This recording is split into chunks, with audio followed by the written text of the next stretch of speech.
Næsta lag tileinka ég honum Baldri, besta vini mínum. Baldur, ég vona sér að horfa.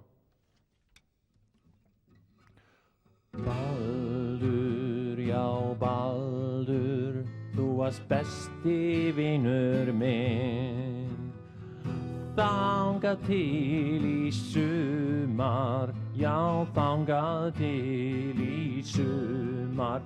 Við fórum saman í sumarbústað og ég fór í kaupstaðinn að kaupa kaffi. Og hvað varst þú þá að gera með konunni minni? Ég veit það ekki en mig grunar ýmislegt. Og næst þegar ég hitti þig þá ætla ég að berja þig með felgulykli sem ég geymi í skottinu á bílnum mínum.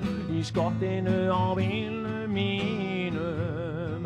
Og Baldur minn, þú verður drepinn. Þú ert dauður, Baldur.